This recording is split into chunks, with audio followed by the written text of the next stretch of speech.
Okay, Michael, this is it's my son, Connor. Great to meet you, Connor. Cheers. You too. We've told him a lot about you. I'm going to tell you a little bit about him. So he quit uni how long ago? About a month ago. And I'm conscious when we make this podcast and you do interviews, you do a lot. We're most of the time, if not all the time, talking to our peers or people of a similar age. But there's a whole generation like Connor who some of them have gone to uni and realized it's not for them. Some of them are learning things right now. I even think of my daughter, which are going to be unrequired with AI in the future. And so I think there's this whole different crowd that we can talk to. But I just think for someone like Connor, look, we know you've been successful. You've had a hugely successful career. It'd be good to hear some of the most important lessons you've learned that maybe you could share with Connor. And Connor might have some questions back. Well, cool.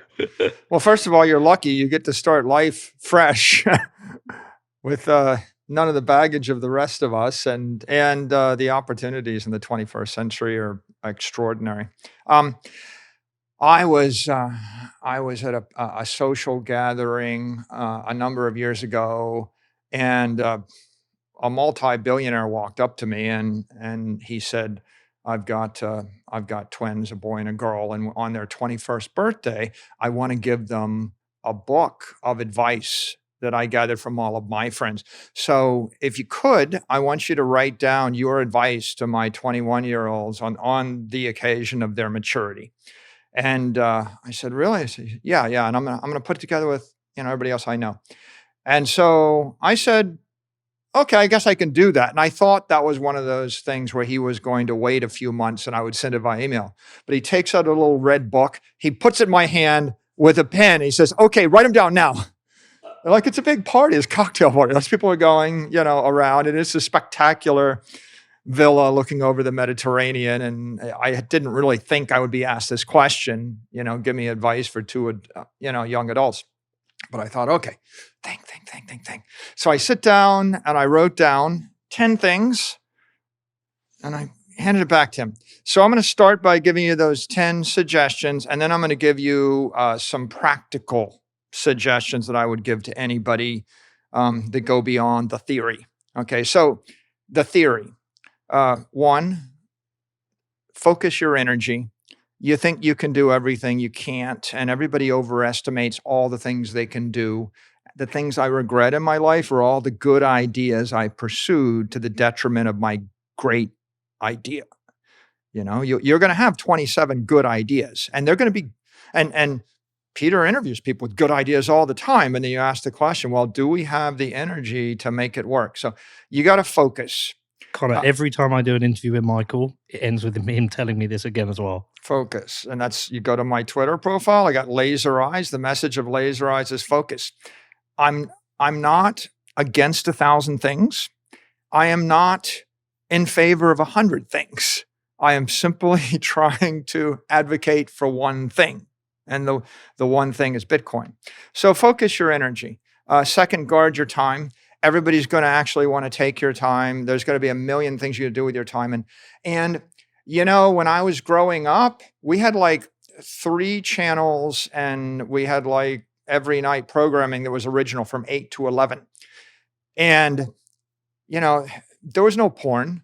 Like there was one Playboy magazine I saw in the woods once in my entire childhood. Why is it always in the woods? Do you remember that? It's always in the woods. It was sitting in some like wrecked car, and it was legendary. All the teenage boys would talk about the one Playboy magazine, and so today you've got Twitch and you've got YouTube and you've got infinite porn and you've got infinite games and you've got infinite everything. And if you look at the scourge of modernity, it's every possible thing people ever thought they might want. We figured out how to manufacture it in bulk, pharmaceutical grade, and drive the variable cost to 0. So infinite music, used to be music cost money. Infinite books, used to be books. I went to the library, I checked out books. I had to take them back. There was a limit on the books. So no limits today. And you really have to ask yourself the question, how are you going to spend your time? Because you could literally spend the next 30 years of your life watching chess videos on YouTube. Not playing chess, just watching the videos of other people playing chess, right? There's infinite. hundreds of thousands of hours of chess videos to be watched. So the third piece of advice is train your mind.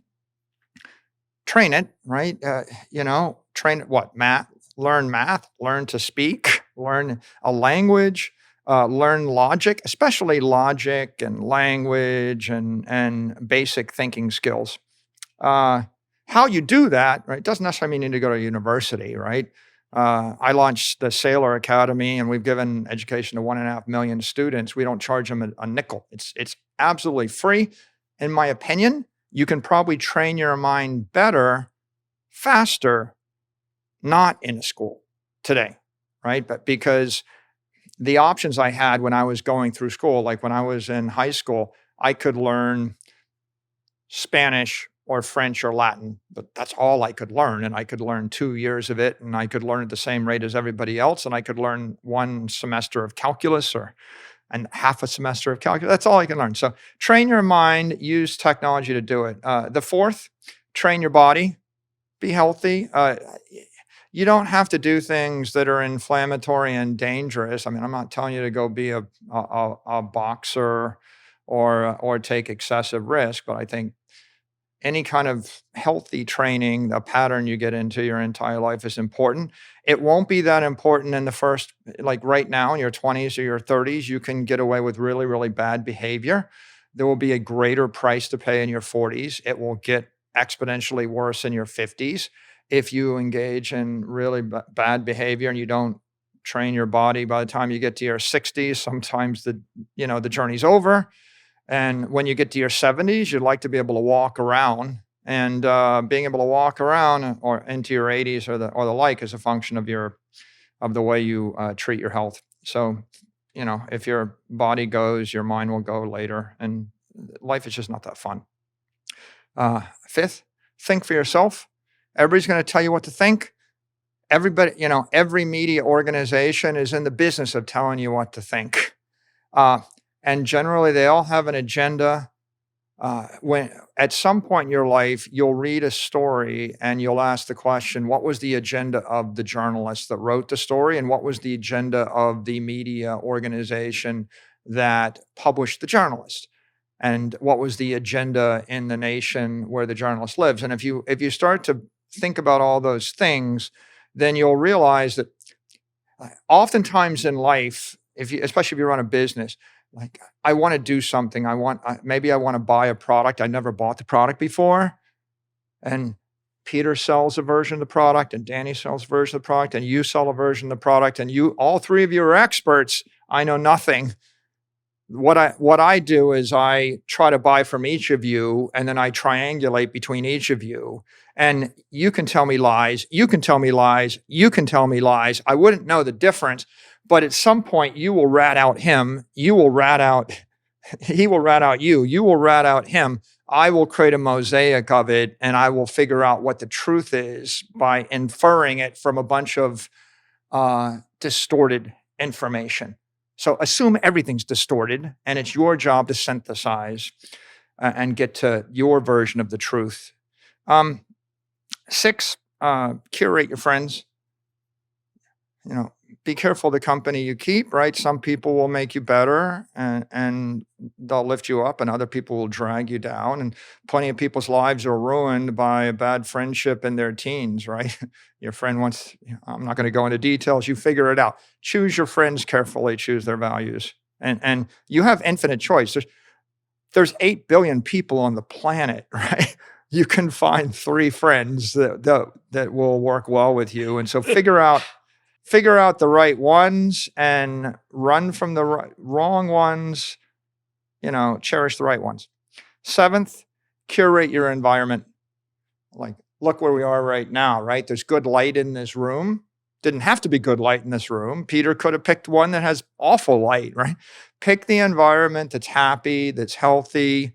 Curating the environment means choose where you will live, what city, what neighborhood, how you will live. Do you want to live in a house with green grass? Do you want to live in an apartment? Think hard about that. You have more choice than you think you have. It will impact your mental health. It'll impact your physical health. For example, you study statistics, you find that the likelihood of you getting mugged or murdered is highly correlated to your pedestrian pattern. So if you actually walk down 10 blocks in a bad neighborhood and you walk back and forth every day to work in the wrong place, you're like 1,000 times more likely to get killed, mugged, murdered, whatever, right? So you made that choice. You might not realize you made that choice, but where you are and how you live makes a difference to your mental and your physical health. 8, keep your promises, whatever they are. The one thing people remember about you for the rest of your life, if you promised them something 27 years later, they will still remember if you lied to them, or if you promised them something and you didn't do it. And the problem with that is that credibility over time compounds. And if you don't have credibility, people aren't going to want to help you. They're not going to help you. In fact, they're going to actually celebrate your failure. So don't make promises you can't keep, but bend heaven and earth to keep the promises you do make. And that, obviously in business, it's the difference between businesses succeeding and failing. And like when you get in the public markets, my stock trades every day from 9:30 to 4. If people felt like I was going to do something different than what I told them, hundreds of millions or billions of dollars of capital would disappear in a heartbeat when you lose credibility. So your ability to accomplish something in life is based on your credibility. So don't make promises you can't keep, and keep your promises. 9, stay cheerful, be constructive, right?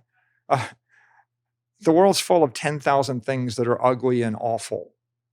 But and you can talk about them ad infinitum, but if you sit with someone, for 3 hours and you talk about how awful the world is or how much you don't like it, at some point, if you watch them, I do this with my employees. Okay, I've lived this life. Okay, so I've sat with employees and I'm in a bad mood. I'm like, this isn't working. This isn't working. This is not working. This is not right. We could have done this better. We could have done this better. We could have done this better. And this is what happens to the person on the other side of the table. You start here. They're like, hey, what are we going to do today? And they're like,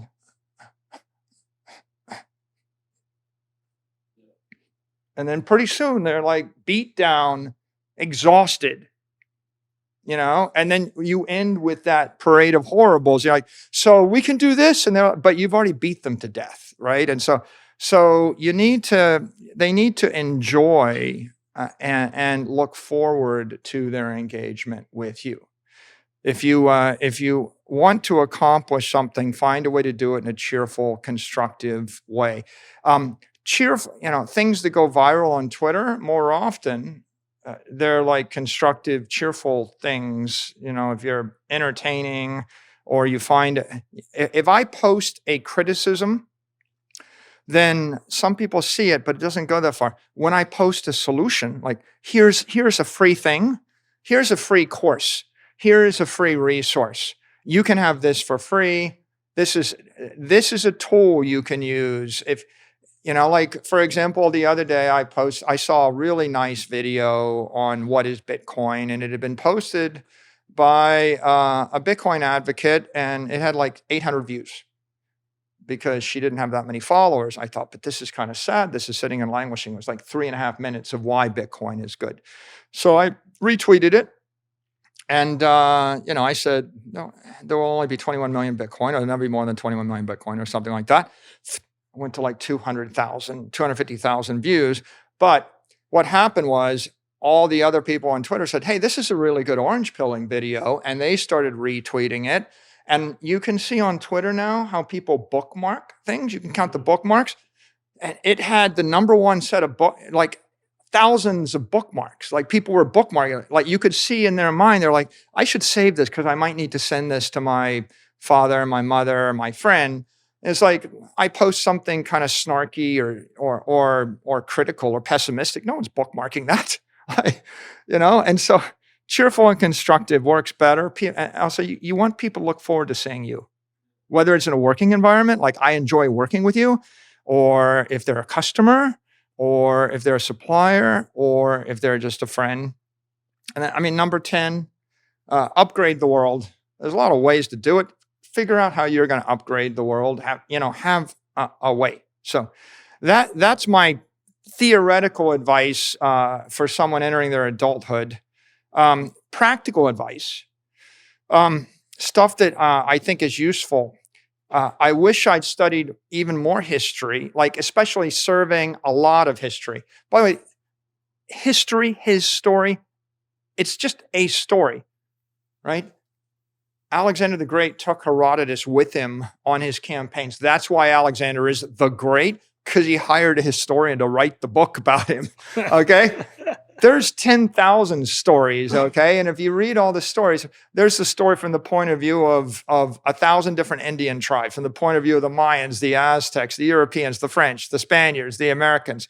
Everybody's got the story, the Romans, the Gauls, the Russians, the Japanese, Chinese. They've all got the story from their point of view, and they're the hero. And the other tribe is the villain, the barbarian, the whatever. So if you read history, enough of it, then you'll be empathetic and you'll be better able to interpret what's going on now. For example, like all these things, taxes, there were monopolies on who could bake in New York City in the 1600s. There was a monopoly on who could make a hat. You had to have a 7-year apprenticeship before you could make a hat. They're all, who wanted them? The hat makers in London wanted them. There are monopolies on who could trade with what. We had tobacco notes as money, and then there was a massive fight because someone wanted to cap the price of the tobacco money, and the ministers getting paid in tobacco had a fit and appeal to the crown. When you read history, all these things, then you realize everything you're seeing today, it's not new. And when someone says we have to do this because this is unique, it's not unique, right? You won't be so easily manipulated. So history is good. In math, a lot of things I studied in math aren't useful. Calculus of variations, differential equations, complex things like that. The only way in which those are useful, it's useful that I studied vector math or linear math because I could think about vectors and I could think n-dimensionally. So the idea of n-dimensional math, the idea of nonlinear math, some of these things are useful to study, but the actual technique, unnecessary, because the computer and now the AIs will do it for you in a split second. But I tell you the kind of math that I use every day, every hour of the day. And if you don't have this, you will never be successful in business, and you probably won't be successful in politics or life. And that is applied statistics. And by applied statistics, I mean... Can you just explain that quickly? I mean, understanding how significant it is, the thing someone's telling you. For example, the problem in this country is people slipping and falling in bathtubs. And therefore, we need a tax to rebuild everybody's bathtub. Being able to figure out how many people actually slip and fall in bathtubs, and comparing it to shark attacks, and comparing it to death by, drinking too much alcohol or a heart attack, or the likelihood of you dying in a car crash or crossing the street, or the example I gave you, which is statistically you're a lot more likely to get mugged if you walk. By the way, you can correlate it to the number of minutes you spend on the street in a bad neighborhood, right? So if you understand... Once you think about statistics is essential to do business because you have to pick. For example, what's the statistical likelihood that BlockFi, Celsius, and FTX are going to fail each year? Like that's counterparty risk. If you thought they were going to fail once in 100 years, that's a 1% risk a year, and you have to put a 1% premium on top. It turned out they were basically likely to fail within 36 months, so the risk premium was 36%, and if they were paying you an interest rate less than 40% on your money, you were statistically losing all your money. So understanding statistics and being able to apply it to business, to life, to your social life, that's kind of useful. It's useful in purchasing. It's useful in governance. If you're ever a politician, if I actually shut down the entire economy of the state because I think there's a hurricane that's going to hit Miami, Okay, what's the statistical likelihood it hits Miami? What's the amount of damage it does when it hits Miami? What happens if it doesn't hit Miami? What's the cost of the shutdown of the state? Okay, that's something you kind of have to make a decision on when you decide where you're going to live. And if you're ever lucky enough to be a leader, you need to know that. And generally, when you do study statistics, you start to learn that most human interventions are iatrogenic. Iatrogenic being a long, complicated word for does more harm than good. When the cure is worse than the disease, most things are iatrogenic. So if the odds of you actually having a disease are 1 in a million, and the medicine is 99% effective, that means that 1% of a million people that take the medicine, right? And in this particular case, so 1%, 100,000, 10,000. So you got 10,000 people that take the medicine. One of them is going to die of the disease. So that means that in that case, 99.99% of the people that take the medicine are going to be sick from taking the medicine, and they're not going to be helped, right? But to figure that out, right, you have to understand, you have to ask some basic statistical questions, right? How likely is it, that thing that you fear is going to kill me or hurt me versus how much damage will your prescribed cure do to me? And we all had a lot of examples of that lately. So statistics, I think, is really valuable. And I guess I'll end with just practical suggestions on how to be successful. In every generation, there's a tool, a platform, a new thing, a new technology. And when that technology hits, if you take advantage of it in the first 5 years, you'll probably be immortalized. For example, Led Zeppelin and the Beatles, if you look at all classic rock from 1969 to 1975, and you made a list of all the truly insanely great stuff done, and then you see an exponential decay in unique rock and roll music from that point forward, it gets exponentially harder. The piano, the work by Chopin, Beethoven, Mozart, extraordinary, gets exponentially harder to make a unique piano contribution.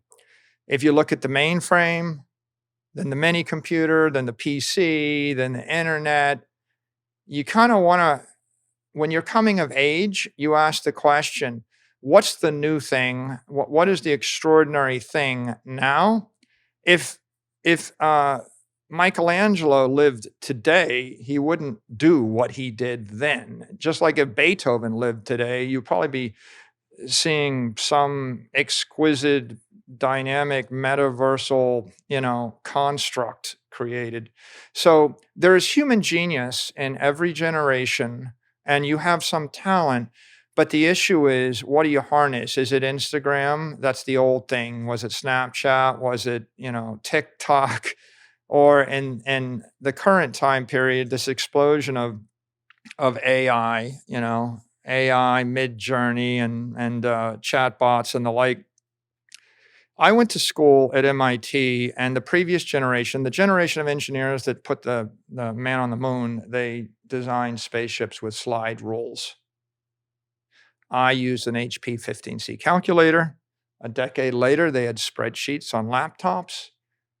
And I think, man, I could have been 100x as effective if I had a spreadsheet on a laptop, and then they had the internet, and today, you could say, give me a Shakespearean sonnet, in the style of whatever about roses and Bitcoin. And, it's like, well, maybe 4 years of English literature studies down the drain because, it turns out in some ways, the person that has no talent, like, yesterday was Mother's Day. I wanted to post a picture for Mother's Day. I went and first I went to Google. I Googled Bitcoin, Mother's Day, memes. nothing. Then I went to Twitter to all my memesters, like my favorite accounts that post memes. I'm like, okay, well, there's a mother, there's another one. I don't know if that'll play very well. Some people might not identify with, that image. So then I went to Midjourney and I typed Bitcoin bouquet, something like that. Bam, I got 12 different pictures. Click, click, click, click, click. There's one with the Bitcoin in the middle and orange. And I like the orange and his black background. Copy, paste.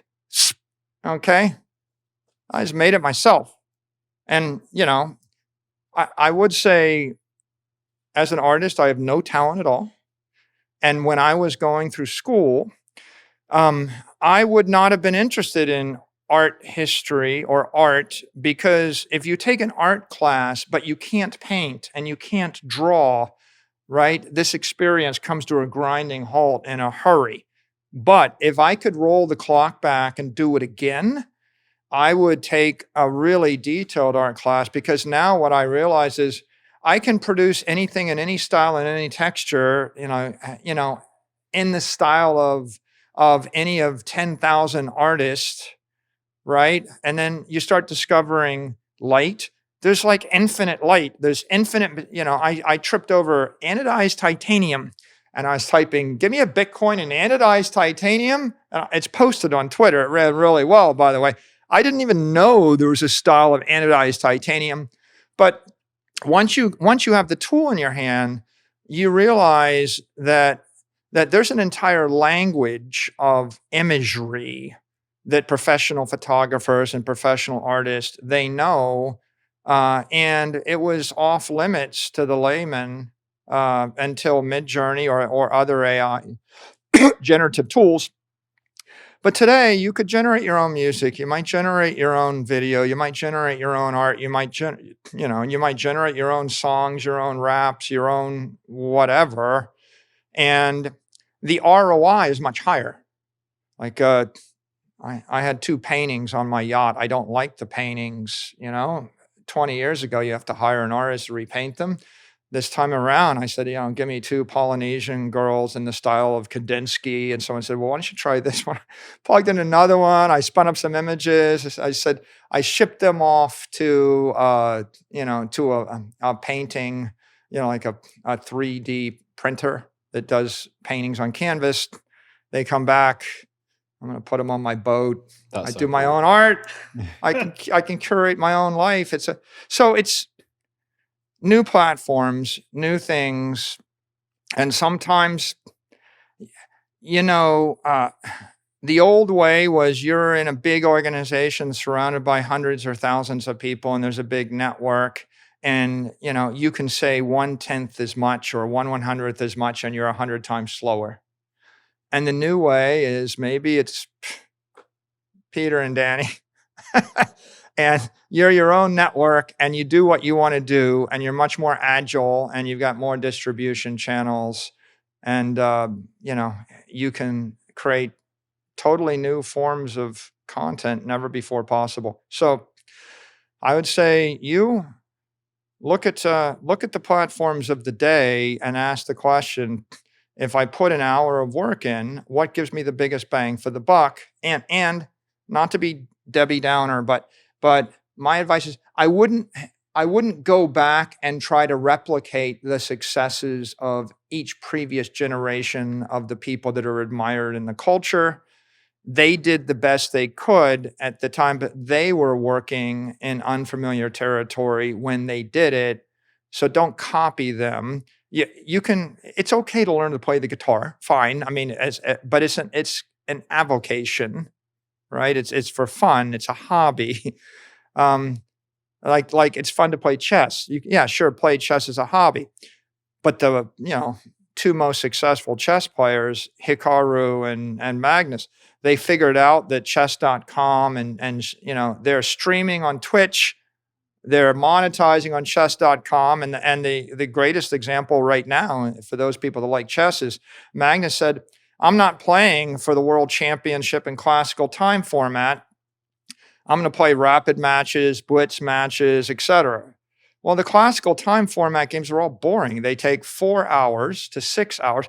Who's going to watch a 6-hour chess game in the year 2023? And so they're just not good content. They're not fun. Everybody would rather watch 3-minute sat in his bedroom blitz. with his mates playing on Twitch. And Hikaru, who probably he's the highest paid, wealthiest US chess player. He plays on Twitch and he sits and he banters with his audience. He chats. People are like, man, you're not looking at you. It's like, what can I say, guys, man? This is just who I am. Yeah. What do you think about, such and such? Well, and he gives you political opinions. It's hilarious. He crushes his opponents.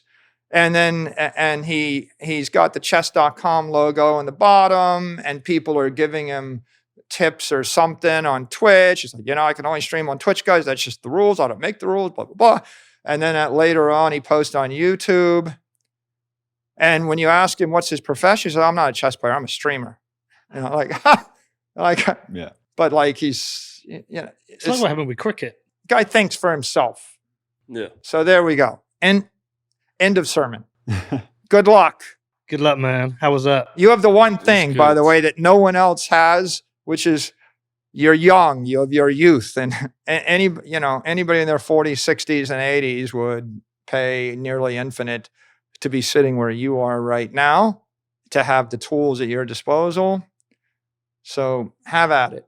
I was going to ask quickly. You talked about that 5-year window with any new technology that comes into the world to have like a significant impact with it. You've got to get in early.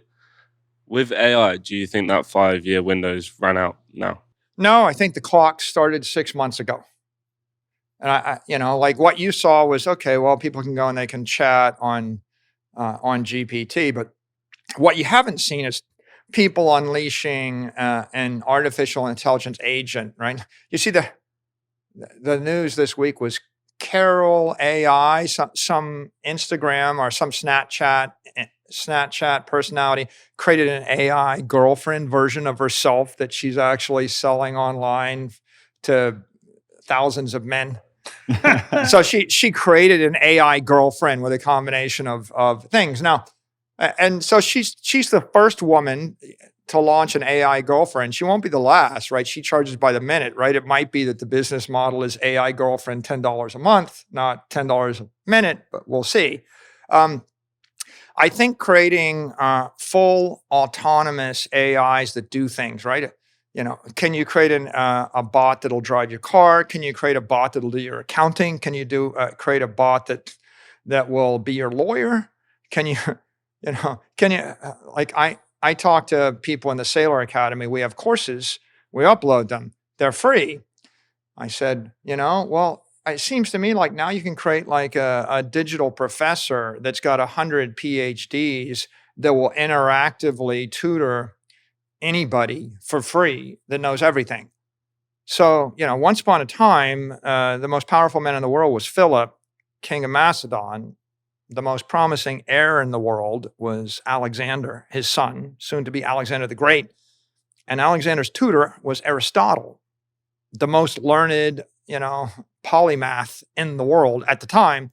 It's not often that you get the smartest person in the world to be your personal tutor, but now everybody can have the smartest person in the world, maybe. It's coming. So with regard to AI, I think you've got like 60 months. And in those 60 months, people are going to chip away at that. Sometime, it might be you've got 10 years on certain things, but this is the decade where people are going to create extraordinary things. I'm sure there'll be a girl, look at the Kardashians. Could you imagine the Kardashians being billionaires 40 years ago? In the era of People magazine, it was the magazine and it was Entertainment Tonight that monetized your celebrity, and they kept all the money. And the Kardashians were possible because social media platforms allowed them to own their own brand and monetize their own celebrity. But imagine what happens if you can convert yourself and you can do something for me. Well, maybe you can create an AI that can do that thing for 1 million people at the same time. Okay, so what will it be? I don't know, but but I think you should pay attention and think real hard. And generally what happens is again, you notice how octogenarians don't really embrace, new ideas as enthusiastically as 20 somethings and teenagers. It's just human nature. At some point you just, you don't have the need. They're comfortable, right? They just want to be left alone. And then B, they don't have the kind of neuroplasticity. When you're between 0 and 10, you want to learn Chinese or Spanish or Russian. Yeah, it's 100% likely you'll master it fluently. And then every decade that goes on, right, you just get less flexible, and you get less economically flexible, less culturally flexible, less technically flexible, And so right now, I think it'll be somebody, will just look and they'll create some outrageously compelling thing that no one could ever do before, that no one ever thought to do. And it'll almost certainly be with one of these new platforms, because, you get to the point where humans just have this way within 10 years of using a new technique every which way they possibly can. And it's what they call the S curve. You can't do anything for 1,000 years. And then you hit the curve of commercialization, and now you can do stuff. And we go from Wright brothers to the moon in 66 years. And then you hit a wall. And like all the modern airplanes designed in the 70s and the 60s, and they kind of got stuck because fuel and engine technology, they just didn't advance. And so we're waiting for this fundamental engine that allows you to do something, catalytic and transformational. And you know it when you see it. Like when you see an AI bot that's read everything the human race has ever written and can spit it back to you in a split second. Yeah. It's like, okay, interesting. You got to internalize that. There's a few other things, right? Like, there's certain types of chips that are interesting. The Unreal Engine, when I look at that, I think someone can create a world that's getting close to the real world. Yeah. Right. It's unbelievable. Have you seen some of this stuff? I have seen some of it, but not recently. But look at Unreal Engine 5.1. It's absolutely unbelievable. I mean, look, you've had a multi-decade career now. You've seen a lot of technologies come. You talked about it, from the computer, you've seen the internet, Bitcoin, now AI. Is AI just another technology, or is it something even more special to you? Like, is it cool? Is it grabbed you in a way maybe other things haven't? It's pretty transformational. I would call it digital intelligence. For the first time, we're just on the cusp of real digital intelligence, and it's more than just a tool, because digital intelligence means once the computer is able to do it, it does it 1,000,000 times better, 1,000,000 times faster, 1,000,000 times cheaper, right? And it's a singularity type moment. And then generally technology is an acid, and at some point it just dematerializes and eats away the thing that you use. For example, this destroyed the 8-track tape, the record. It destroyed CDs. It destroyed DVDs. It destroyed cameras. It destroyed scanners. So many things that used to be physical things in the world, voice recorders, they all just kind of dematerialized into that phone. With AI, I think it's dematerializing things and services and products and ideas in a disturbing fashion. We could talk.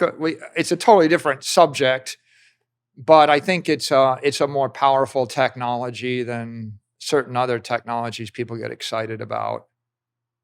If they figure out how to make the car drive itself, right, then you're talking about increasing the capital intensity by a factor of 10 of all the vehicles in the world. But it may be profoundly, how many tens of millions of jobs just get eviscerated? Is that a concern, or do you think we will just figure out. No, I New think we job. should be concerned. You do. I worries think me. it's one of humanity's great opportunities and one of humanity's great threats. Because we've started to use it. I've started to use it. I compare AI to me to Google. When I first discovered Google, I had that moment I realized I could do all of this, find all this information all of a sudden. And it just became something I used every day. There's lots of cool internet technologies that come on. Like Spotify was great. But this is the first time I'm genuinely going to AI regularly to solve problems and do things for me. It's making me more productive. Anything where I have to do any writing, I don't have writer's block anymore because if I can't think of it straight away, I go into the AI, I say write me something, and I use that as the kind of trigger to write what I want to write. I might take part of it, all of it, or none of it, but it's sped me up. I wrote a strategy for my football team the other day. I started it in AI, and that gave me a 9-point plan. I turned it into a 10-point plan. I removed a bit, added a bit, but I'm quicker and faster, and we can see with this what we do, the amount of things it can do.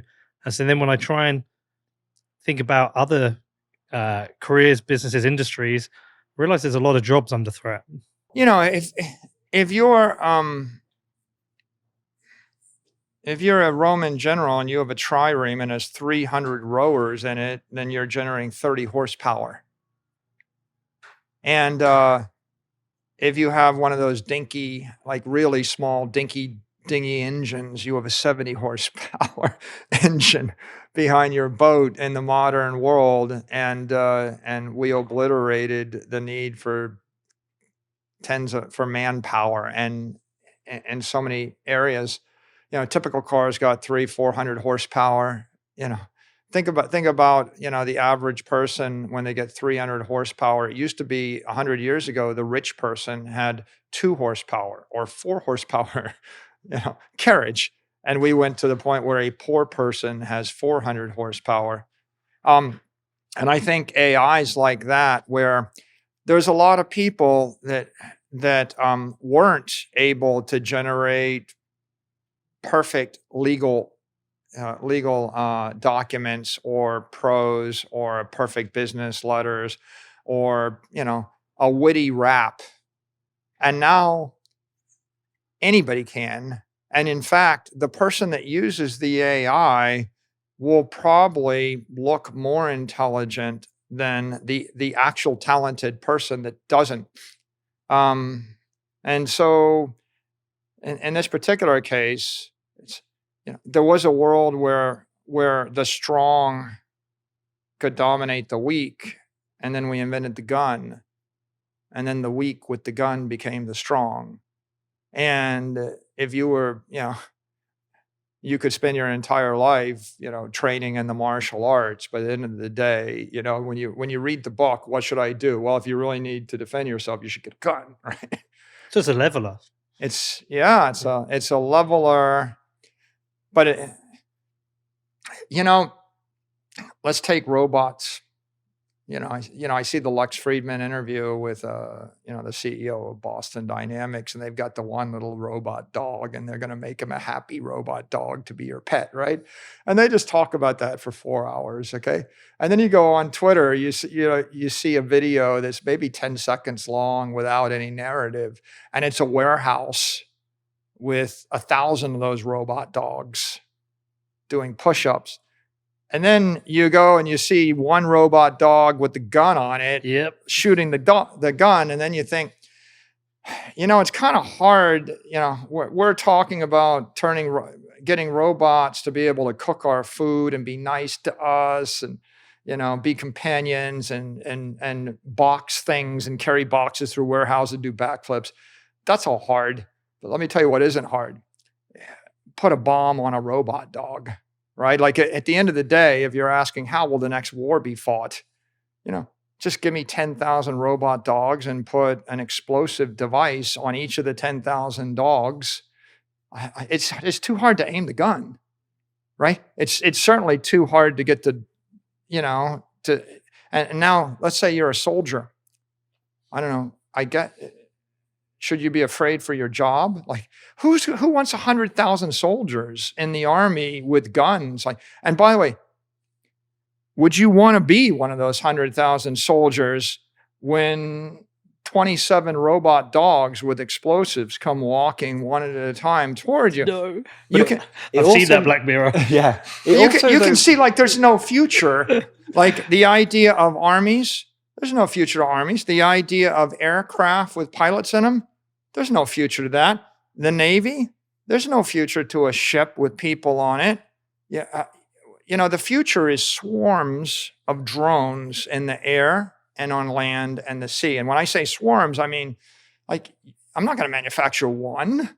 I'm going to manufacture 100,000 of them. And I'm going to get the manufacturing cost down to $1,000 to $3,000 a thing. And the cost of a pilot in an F-35 is $3 million to train. And the F-35 is a $100 million aircraft. Why not just a $5,000 switchblade? And why don't I just I could drop 1,000 of them out of the back of a C-135 or a B-50, anything 500 miles away. And of course, the initial reaction, if you go and you watch drone races, they're sponsored by the U.S. Air Force. Huh. Okay, interesting. So the Air Force wants to sponsor drone pilots because it wants to recruit the next generation of drone pilots. But the point I'm getting to is that is even looking antiquated right now. I mean, why wouldn't you just put an AI chip in 18,000 drones and just give them a target, or just give them an algorithm? Like every time you see a tank, a tent, a building, a cluster of 10 soldiers with uniforms on, you're done. So every war, you fight the last war. Yeah. And all this stuff in our world is about fighting the last war, but the next war is something profoundly different. And a lot of it's because of the ability to put digital intelligence into anything. It also makes the idea of war much more politically palatable, because if there's no human cost to your country, at least, if you're just sending robots, like I don't think people will be against the war as much. Like if it was all robots in Iraq and Afghanistan, Let the robots slug it out. Yeah. I don't know. It's terrifying if you're on the receiving end of the Absolutely. robots. Yeah. Like, I mean, didn't we do a movie about that? A very famous one. Is this the one I've not seen? Is this Terminator? Yeah. He's not seen. What are we going to Terminator. do when Skynet becomes self-aware? Yeah. So we had it up in a recent interview. I brought up Terminator 3 because that's the moment at the end where he realized there was nothing they could ever have done. This was always going to happen. It's the reality. And we actually put it. I said to Danny last night, it's like, right, we're going to watch Terminator 1, 2, and 3. We've got to see how this plays out. Well, I think there's a lot of opportunity. We could talk. We want to be cheerful and constructive. Yeah. I'll give you 4 hours of great AI things we could do, but in terms of the threat that I would immediately focus on, it's basically AI-driven bots in cyberspace and AI-driven robots in actual space, right? And the AI-driven robots are a bit behind because it's harder to do. A robot is a machine that also has digital intelligence. The bots, I think fundamentally, there's no reason why you can't launch millions, tens of millions, hundreds of millions, billions of bots in cyberspace that will imitate humans. Actually, they will be better humans than the humans are. And so I actually believe that to a certain degree, there are many distortions we have in the world today that have been bot driven. I have observed when I drilled down that 95% of the toxicity in my own online experience was bot driven. It was never humans. It was when there's a malefactor attempting to sow the seeds of civil war, it wasn't a human. It's like what would I do if I wanted to destroy your society? I would convince you that he's going to murder you and convince you that he's going to murder you. And I would do it by distorting reality. And I would just step back and let the two of you fight it out. Do you think there's a chance with this kind of malignant behavior that could plague the internet that we maybe end up rejecting it and go back to a lot of in-person interactions? Is there hope, potential for that? It's a very healthy response. And I've had the same thought myself. It's like when you see this, you start thinking that maybe we rely on these things too much. I mean, we just a small analogy to this would be the podcast during COVID era when everything was remote. I mean, the first time we did an interview was remote, and that was a more efficient way of doing things. And we could make more money, and we didn't have to travel. We didn't have the cost. We could also get easier access to bigger guests and more downloads. It was as a business model, it worked better. But we've sacrificed all that and chosen to travel, chosen to have the studio, chosen to rent the thing, and we make 25-30% less money we can because we know this is better. And so, like, my only hope is that in some ways it becomes almost unusable, so you just reject it. I can't go into that place anymore. Go back to the woods with the Playboy magazine. Yeah. The future will be some hybrid. What do you think? What mix is not clear. What's it like for you as kids? Like, because the world you're describing, I find it very hard to come to a place where humans are even needed at all. It's pretty true. And I know it's like a topic that's brought up a lot within AI, but what's your view on where it leaves us and what it leaves us? Well, if the AIs do take over, hopefully they'll like us. I rather think they might run the world better than we do. We'll see. We're approaching the singularity where things can veer in so many different directions. I joked to someone, I feel like I know how the world will end. And it's the other day I woke up and I looked at my iPhone and it said, there's a security update, and you read the description. It says certain bug fixes and security improvements, and you either install or you don't. But if you don't, every day it asks you to install, so you're going to install it. And I feel like if there ever really was an artificial intelligence and they infiltrated the center of Apple or the center of Google, they would just insert a Trojan horse piece of code into that security update, push it out to 5 billion or 6 billion smartphones, just sit there with a back door for who knows how long. And then one day you just wake up and your phone either just goes blank. Yeah, maybe if it's colorful, if you want some melodramatic meltdown, everybody's phone just turns off. But more likely, you would just see the 100,000 most powerful people in the world. They would just start to send messages to each other, moving money around or launching, initiatives or starting wars or whatever they're going to do. And the human race would just get taken along for the ride. And that, I think, that has made, if there's any result, it's made me much more passionately committed to Bitcoin, because I actually think if Bitcoin, what's the problem with every system in a world of AI? The problem with every system is what you just said, which is the AIs are better than the humans. The humans aren't necessary anymore. So to the extent that there are humans in the loop, whether they're soldiers or pilots or whether or not they're programmers, if the AI gets smarter than us and starts to learn 1,000,000 times faster than us, then every single system with a human in the loop is a weak link. And the struggle we have all the time is, how do we take the humans out of the loop? And Bitcoin is the greatest example of a system constructed so that no humans are in charge. There's no humans to corrupt it, right? You're not trusting Apple. You're not trusting a set of developers. And I think that if AI is capable of interfering in the concerns of mankind, then every system that has a human in control of it, right, or has an attack surface via a code update, right, is going to be attacked. So what do you want? You want analog devices that can't be updated. So for example, the swimming pool in your backyard, isn't going to get a code update from Tesla.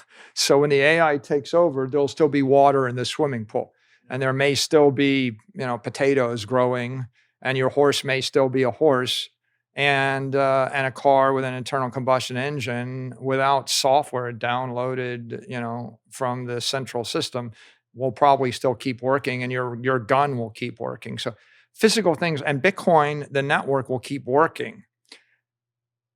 The things that are going to fail the fastest, the most fragile, are these systems that get continually updated.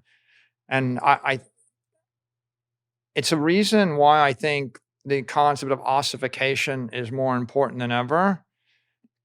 It's the things that work well in the universe. If we think about the world, it's like the speed of sound and the speed of light are constant, right? The laws of thermodynamics, the laws of gravitation, attraction, they're constant. No one fixes them or improves them every month. There are no security updates to the universe. That's why the universe works. No one has changed the rate at which the sun, converts, mass into energy. And so natural law is constant and stable, and the result is that things that are based on it aren't natural and healthy by our standards. And now when you look at man-made things, right, there are certain things that are stable that will probably continue to work even, after the AIs melt everything. And they're kind of off the grid. And the stuff that's on the grid, you just can't rely on any of it, and you can't rely on any human being to make the decision. So oftentimes, like with regard to Bitcoin, you ask me, what do I want? Like, I don't change it. Like, I don't want to, don't change it, right? Just leave it alone. Like math, the protocol, there's a certain set of numbers. There's a 0, a 1, a 2, a 3, a 4, a 5, a 6, 7, 8, and 9. Leave it, right? Yeah, you can come up with other things you could do, but Well, what if you got some malignant AI core devs that are anonymous, that we can't prove who they are, so they stay anonymous, and spend some time getting to know the other core devs, propose a BIP that gets approved, and it's a malignant attack. And that's why you don't want to have centrally downloading, self-updating software. Yeah. Like most of the software on your iPhone right now is just self-updating in the background. You don't even know it updated. And so the question really becomes like, how secure are all these organizations? How secure are these governmental agencies, and how secure are these banks? Like, how many people would it take in any given company to see super user privileges, like, or have root access control, right? And what is the process? And I think the danger is if there are 3 people and they can jointly decide to do it, then I can come up with lots of ways to lever, spoof, coerce, co-opt the 3 people, right? So that's why Bitcoiners, right? That's why we know no central counterparty is trustworthy, right? The theoretical reason why no bank is trustworthy, no company is trustworthy, no counterparty is trustworthy, because they're all run by people. You know what is trustworthy? What's trustworthy is gravity. If you lean back in your chair and, I can guarantee you will fall over, and I can guarantee you that someone in the Himalayas that never had a college education will also fall. It is completely trustworthy. And because it's trustworthy, you can build a machine based on gravity. I can create skis that will work in the Himalayas or in America because I know the physical qualities of snow and gravity, right? And no one's going to change it. So Bitcoin, to the extent that it's physical, you can build a machine on it because you can trust it. You would never want to be in a situation where the Bitcoin nodes were, getting auto updated and someone's auto pushing, right? The truth is that, at some point the developers will come up with an idea which is iatrogenic, right?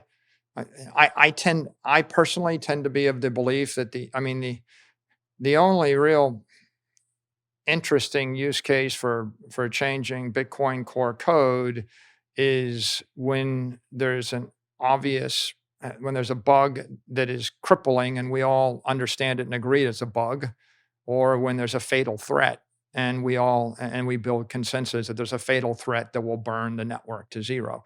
And if there's a fatal, call it a fatal bug or a fatal attack surface that forms 50 years from now or whenever it does, then I suppose you might dispatch people to change protocol.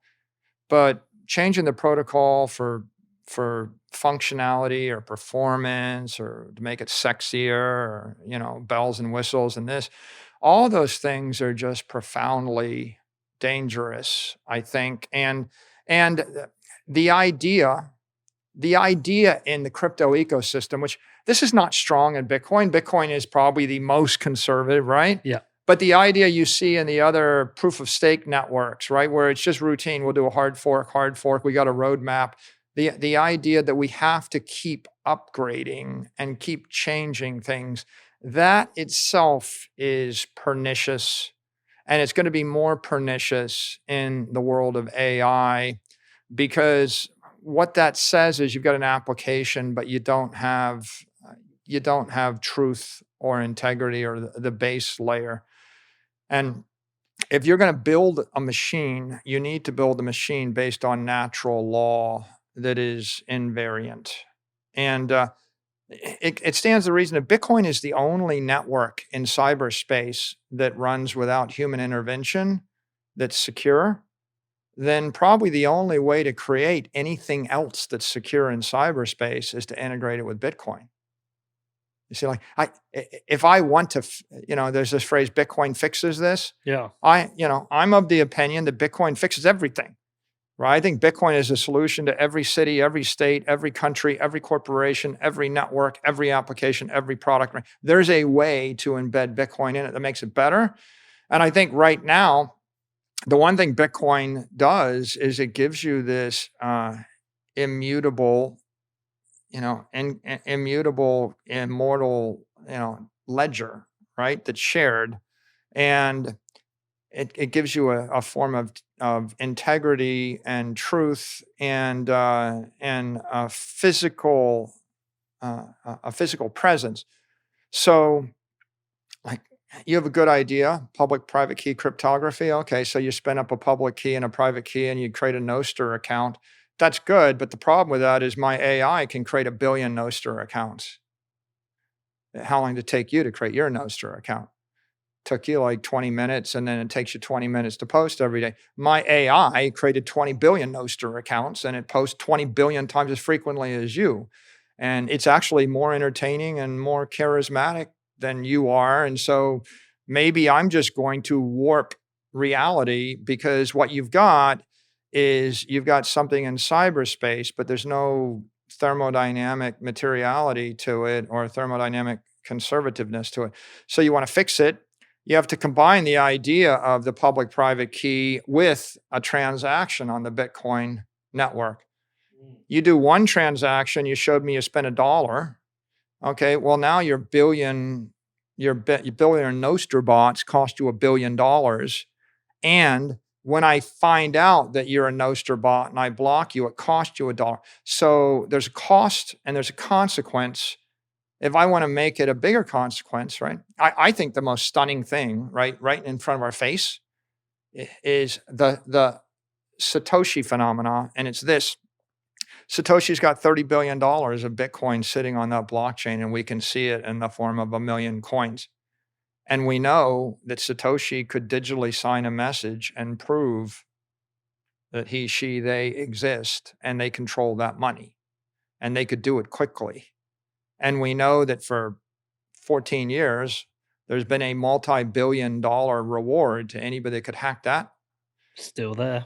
And so what about this? What if I actually want to create an orange check where I basically have a public key burned into the Bitcoin blockchain with one transaction, but then I create a green check, which is I've actually got that transaction attached to 1 million Satoshis, and then a proof of reserve for identity. And then what if I do a blue check with 100 million Satoshis? And what if I do a purple check and it's tied to an account with 100 Bitcoin. And now you've got a hierarchy of identity, and you can now build a hierarchy of security and cost and consequence, and you could layer that sort of idea into all of these other systems, the Facebooks, the Apples, the Googles, the Microsofts. And I think what's special about Bitcoin is they've combined the Bitcoin community. They understand proof of work, so they've got they've got physical energy, analog energy. They've combined it with digital energy in the form of the SHA-256 hashing. So they've got digital power there. Actually, what I meant was, compute power plus analog energy gives you digital power. So we've got this concept of digital power, and it's the most powerful network. We also have the concept of public and private key cryptography implemented. We've also got a third concept, which you went ad infinitum about in a number of your interviews, on multi-sig, and multi-sig and multi-factor and digital hardware signing devices. Right? And if you look at the things people are struggling with in this world, we're struggling with, how do we actually secure a system? And the answer is probably some combination of multi-signature physical signing devices, real world presence of energy, and then computer power that is defensible. Like, if the AI took over all of Google, Facebook, and Apple, I'm comfortable that they still can't stop the Bitcoin network. And that's, if they took it over on one day, every single thing turned to attack the Bitcoin network, no amount of intellect allows you to brute force it, because it literally is a brute force defense. And so cryptography is brute force. 350 exahash is brute force. 15 gigawatts is brute force. And so right now, what Satoshi created, right, was, the world's hardest money. The world's greatest decentralized network. The first decentralized network. But Satoshi also showed us that I can prove authenticity to the entire world instantly, and I can defend something worth billions or tens of billions or hundreds of billions against a brute force attack. And that actually offers the promise not just of fixing the money, but it actually offers the promise of securing cyberspace. Because, I think at some point we'd like to see all these people that have control of these enterprise systems, we'd like to see their privilege checked by something in the physical world, like multi-signature, thermodynamically sound authentication network. And you can do it. You could implement orange checks on Twitter, where everybody that wanted to post on Twitter needed to do a Bitcoin transaction once in their life, and you completely change the way people think. But I'm personally interested in the enterprise applications for enterprise security, right? So, the very colorful ordinal inscriptions debate, that popped up, and I'm just totally on the fence on it. NFTs. I've been kind of on the fence with it, in that I want Bitcoin to be really good money, but I don't really care if people find other uses for the protocol if they're useful, because I think if it's useful, it'll stick around. I don't think the future of ordinals is JPEGs. I think it's something else. I'm not sure what. And therefore, if this network can do more than money and do other things, then great. We should embrace that. Yeah, I think you got to look. I try to look out 30 years, and when I look out 30 years, I think, well, there's going to be hundreds of thousands of corporations that are going to build something on top of Bitcoin. And there's going to be endless generations and evolutions of layer 2 protocols. There'll be Lightning, the next version of Lightning. There may be a competitor to Lightning called Thunder, right? There'll be all sorts of open protocols. There'll be a market debate over that. There's going to be there's going to be lots of people using Bitcoin in lots of different ways. And my view on this entire debate is, I'm an Austrian economist. So if all value is subjective and the marketplace is continually generating ideas faster than we can conceive them, then we should just let the free market function, and it's going to generate all sorts of ideas, and 99% of them are going to fail. And so there's a 99% probability that some new idea that someone came up with is not a good one and is going to fail. But if you're an Austrian economist and you believe in freedom, you can be free to not invest in that business idea, but you should just let all the businesses get launched and wait and see what happens. Bitcoin, I think of Bitcoin as scarcity, and I think of types of scarcity. First order scarcity is 21 million Bitcoin. There'll never be more than that. There'll be lots of people that will buy Bitcoin that you will not agree with. And there'll be lots of uses of Bitcoin you will not agree with. And there'll be governments that love it. You will not agree with it. And they call it money for enemies, right? So I don't criticize whoever for buying the Bitcoin. There were people that didn't want MicroStrategy to buy Bitcoin. Yep. You remember that's bad for Bitcoin. Well, I mean, the truth of the matter is 30, 40 years from now, if Bitcoin's the solution to everything, everybody owns Bitcoin. So it's just a question of the order. So, but the critical thing is, don't increase the number of Bitcoin. Yeah. 21 million is the critical thing. The second order scarcity is the bandwidth of the transaction bandwidth, the block size. And right now, post SegWit, we're at the 4 megabyte blocks, and the purists would say we probably should have stuck with 1 megabyte, but I wasn't here then, and maybe I wouldn't have been that smart then. Maybe I wouldn't have been a purist. Maybe I had to go through it to think it. But it is what it is, right? And today, I don't think the exact number matters, whether it's 1, 2, or 4. I think what's critical is that it not change. When you're you remember we talked about plasticity, neuroplasticity, and when you're young, in your youth, you can take a lot of knocks and you'll recover. You get more fragile as you get older. And so Bitcoin in its youth went through a few distortions, not nearly so many as the other cryptos, which is why it's Bitcoin and why it succeeded.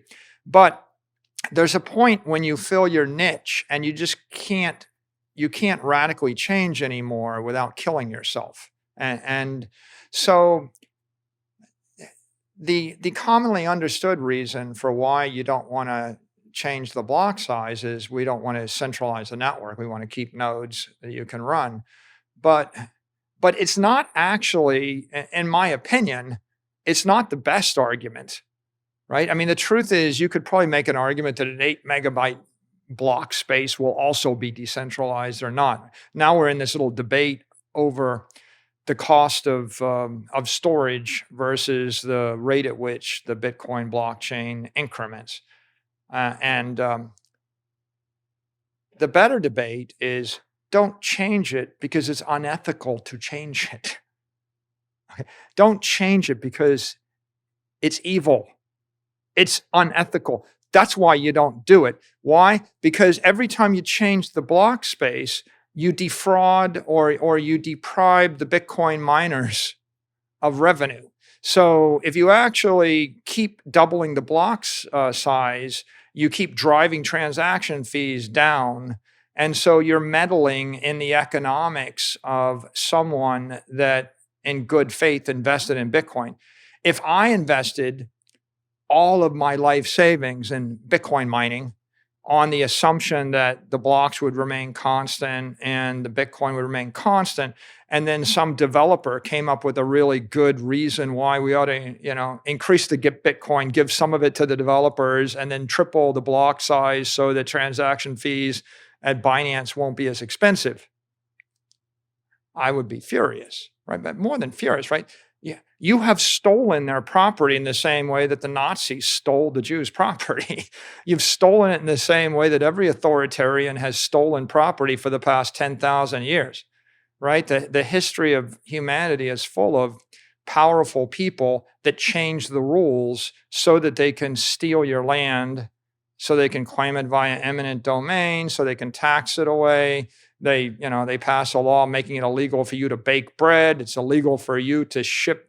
It's illegal to cross the river from New Jersey to New York. These are all just different unfair rules. So changing the transaction bandwidth fundamentally is an unprincipled decision, because you deprive people in the ecosystem of their property rights, and it's to the benefit of someone, to the detriment of someone else, and you basically retroactively change the rules, right? 100% right. In that, I understand changing the 21 million.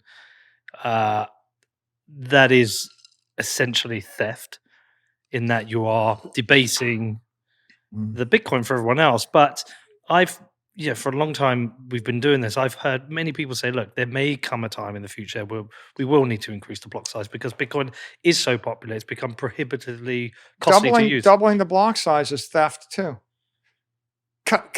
Doing anything to interfere with the scarcity of the first derivative of scarcity is transaction bandwidth, right? So obviously, if you double the amount of Bitcoin and gave it all to yourself, that's obvious theft. People can figure it out. But if you double the transaction bandwidth such that you drive the transaction fees from 25 billion a year to 25 million a year, you've stolen hundreds of billions of dollars from somebody, right? The actual free market in transactions is sensitive to the bandwidth. And so tinkering with it in an artificial way, and it is artificial when you change the code, means you are directly depriving all of the miners of their revenue. Assuming that transactions remain constant. Well, in any scenario, increasing the amount of bandwidth drives down the transaction fees. So right? But I guess the point regardless of what you assume, right? You can have any assumption about transaction demand for the next 100 years, but if you double or triple or whatever the bandwidth for transactions, you drive the fees down by some substantial portion. And that means you probably take Bitcoin miners that might be profitable, make them unprofitable. And you take a lot of businesses that would be in business and you drive them out of business. And of course, most horrific is anyone that's a theoretician looks at it and says, that was an attack on Bitcoin because you've corrupted the protocol. Therefore, I don't trust the network anymore, which means the next $100 trillion doesn't go on the network. So do you think, was SegWit theft then? The upgrade the upgrade to SegWit, where block space went up from essentially 1 to 4 megabytes, the increased block space we got. Is that a theft? It was an ethical quandary, wasn't it? Yeah. It was a war. And both, it was a war, and the way to justify it would be it was a war, and we thought this was the least worst option because the other side was going to do something worse. Yeah. But I don't think there are good guys in a war.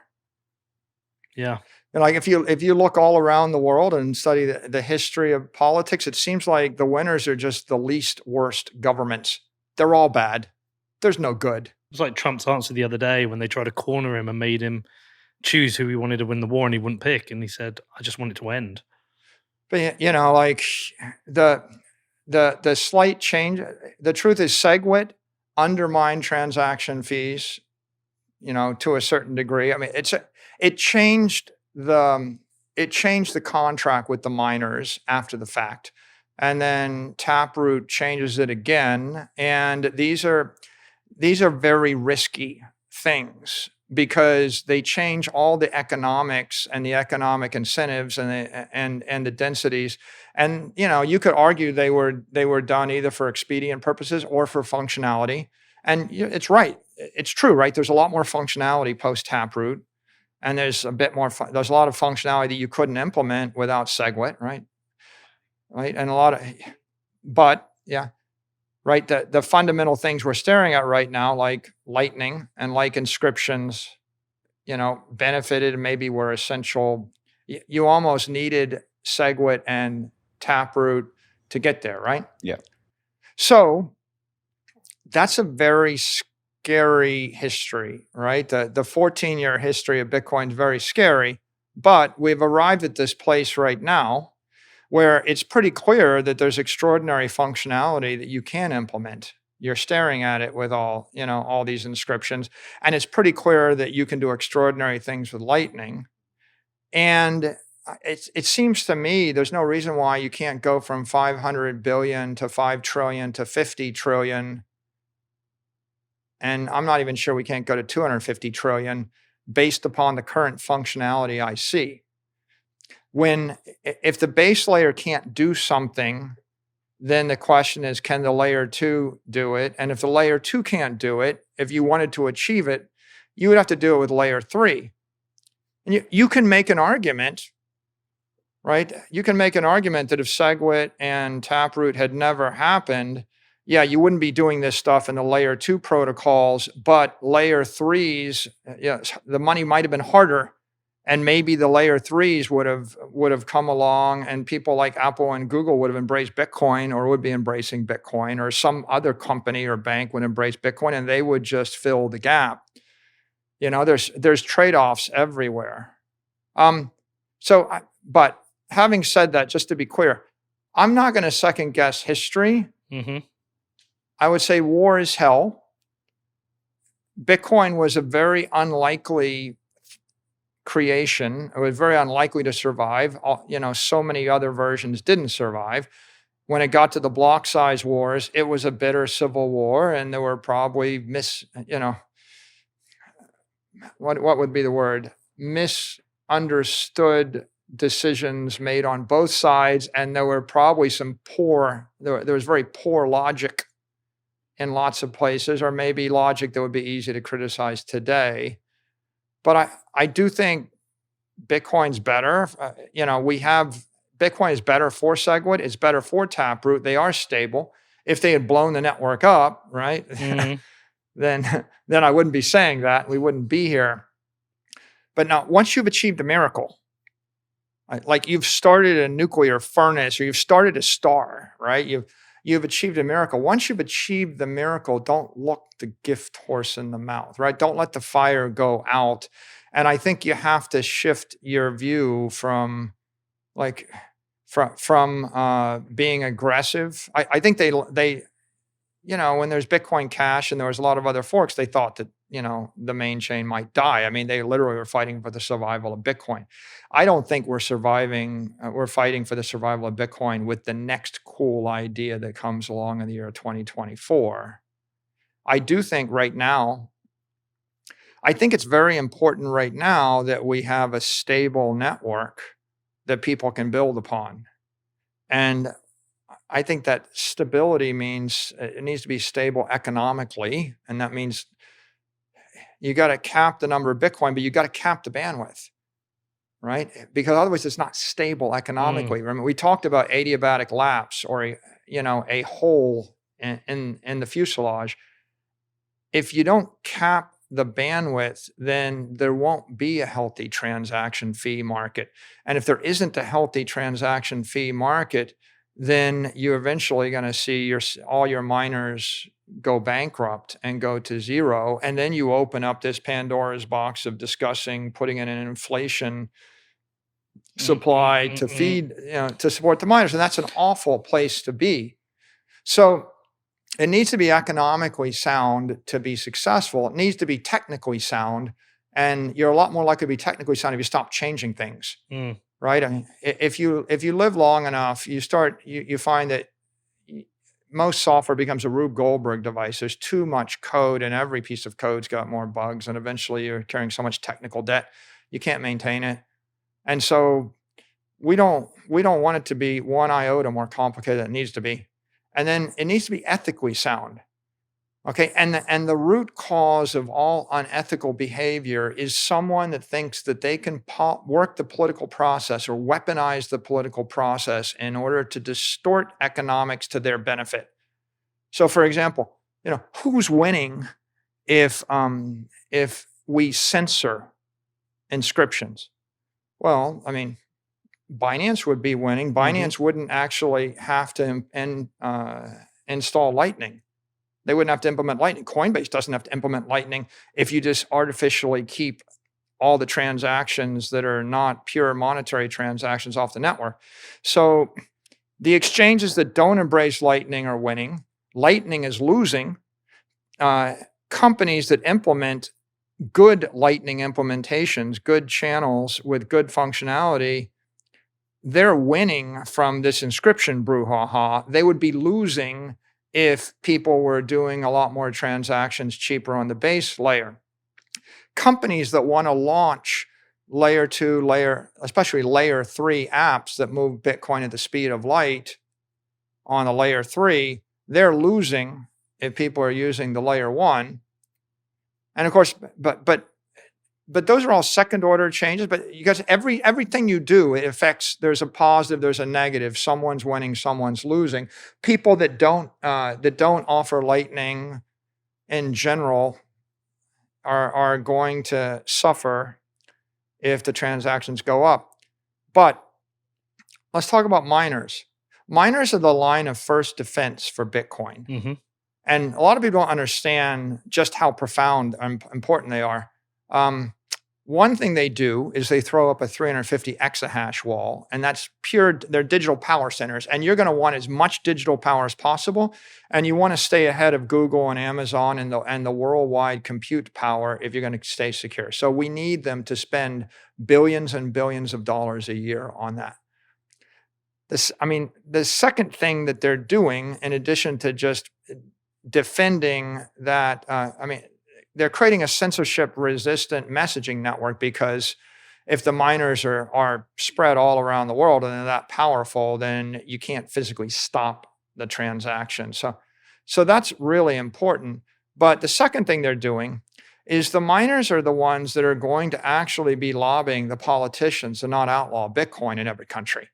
So when a country comes along and they attack Bitcoin, the first thing they attack is the miners. And the miners suffer, like in Sweden when there's a massive tax on electricity, or if this White House proposal comes to see any support at all, the miners are the first ones to suffer. The miners will all go bankrupt a decade, 10 to 30 years before the network dies, before Bitcoin dies. But think of the miners as your skin. If I flay it off you, right, you won't be immediately dead, but death will follow.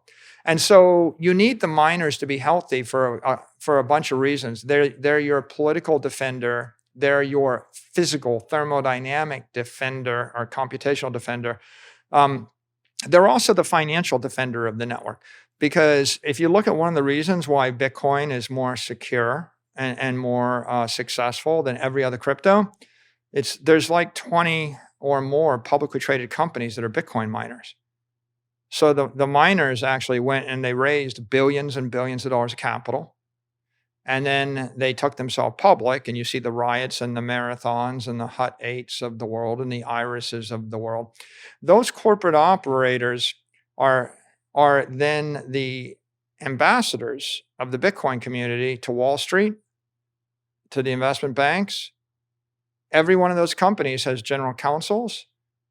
They can all afford PR people. They can afford lobbyists. They create jobs.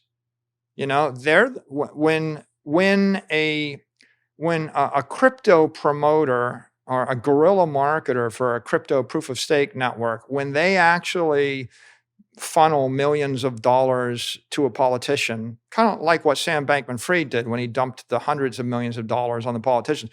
When they funnel the money and then they whisper in their ear that Bitcoin is not environmentally friendly and that they should be banned, it's going to be the Bitcoin miners that are going to be on the front line fighting that battle. And they're going to be fighting that battle against everybody who comes up with a too good to be true proof of stake yo-yo coin that is going to print the coin, sell the coin, buy a bunch of politicians, buy a bunch of lawyers, buy a bunch of marketers, and they're going to spread all the anti-Bitcoin FUD. So if you don't have the miners, you don't have physical presence in the real world. And that means you're spinning off in the metaverse, you become virtual only, but you also don't have political presence. You're losing your political presence. You're losing your physical presence, and that's you're losing your legal presence. It's so the biggest problem with either changing the block size or censoring the transactions is you're depriving the miners of a revenue stream. And Satoshi gave us this block reward as a subsidy to bootstrap the network, but by the year 2035, it's 99% done. You've got 1% in the next 100 years. And of that 1% in the next 100 years, you've got 90% of that coming in the next 8 years or something. Kevin, do you remember the who's that Australian comedian, the gun debate? I know who you mean, but I can't remember his name. Yeah, and he talks about the security guard, Kevin, who's paid minimum wage, and he's your security guard. Like, if you want the best security in the world, you want to pay your security guards. You've got to have top level security. If you have security, you want top security. Anyone who's a Bitcoiner has to think about themselves. They want top security. You're basically talking about the security of the network, the first line of defense. And then we've got to ensure they're paid. Yeah. If we weaken them, we weaken Bitcoin. And if you look at it from an Austrian point of view, you got a city. The city's got 10 square miles in it. You're the mayor. Are you going to pass law after law telling people what kind of things they can do on their land in your city? I don't like bookstores. I do like libraries. I don't like bakeries. I do like restaurants, but not restaurants that serve cake, but restaurants that serve healthy food defined by me. Pretty soon, you've got someone dictating who can do what in the city. That's very puritanical, and it's central planning. And the result is generally the city fails. Like, any intelligent person leaves the city because there's an authoritarian telling them what they can and can't do in city limits. And so that's, if you look at this in the context of Bitcoin, if you started telling people who can own Bitcoin and who's not allowed to own Bitcoin, that's first order censorship. When you tell people what kind of transactions they can do on the network, that's second order censorship. When you start dictating who's allowed to mine Bitcoin, that's third order censorship. And the Austrians would just say, leave it all well enough alone. You're right. Probably that person, such and such, sets up a garbage business selling unhealthy food, but then maybe they make enough money to invest in a research effort that discovers penicillin. Who are you to judge? Like, where will the money find itself? And the world's full of people, entrepreneurs that started a business. They failed the first time. They changed it. It became a second thing. They changed it again. And the third time around, it's actually pretty useful. And the only way you can invent things is you got to have the freedom to fail. 99.9% of the mobile apps all fail. 99% of all the ventures all fail. I mean, businesses fail all the time.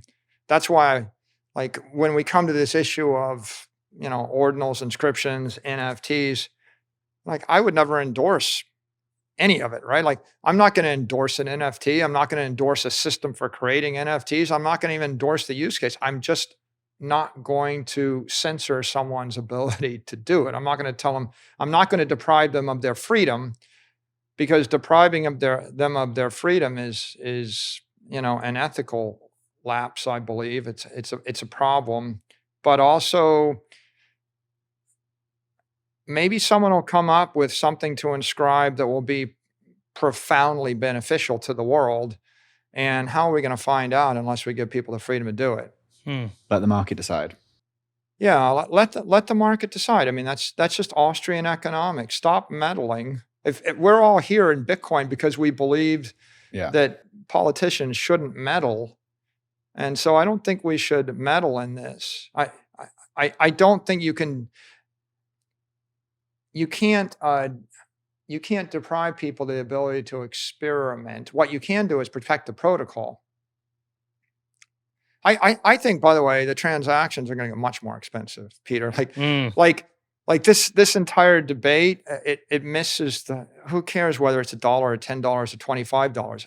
I mean, let's take the big picture. Look out 30 years.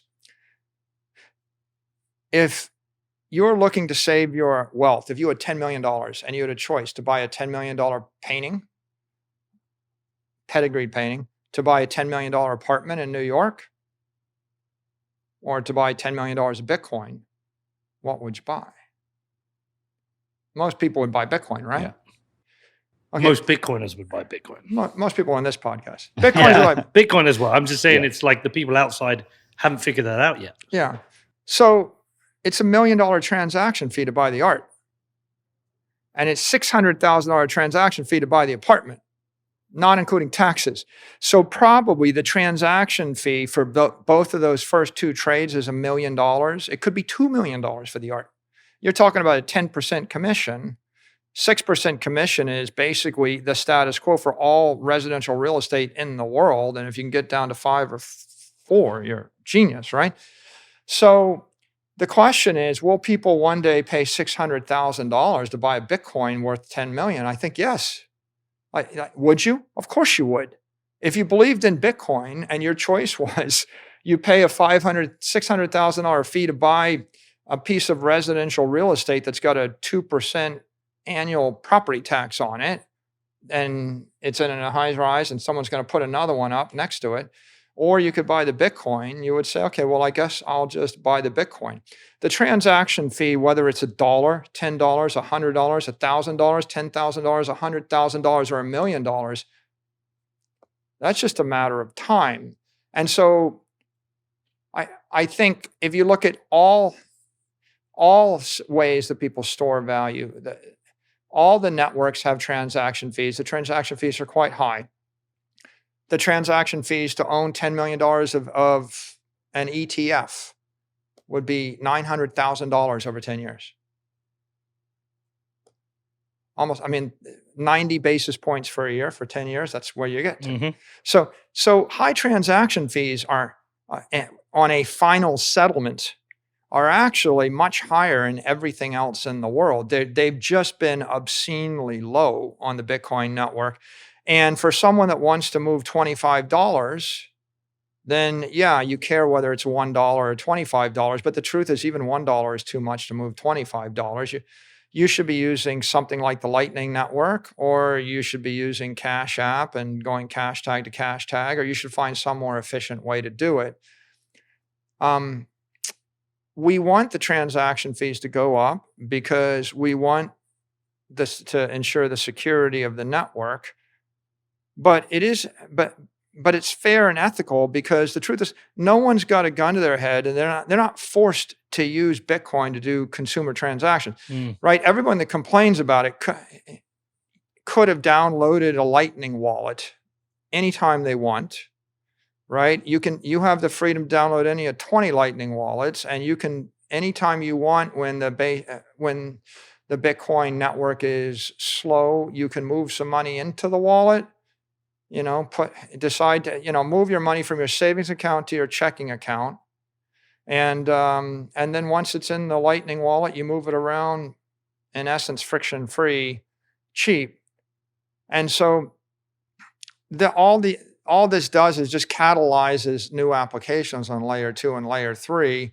And that's healthy, because there needs to be an explosion of those applications.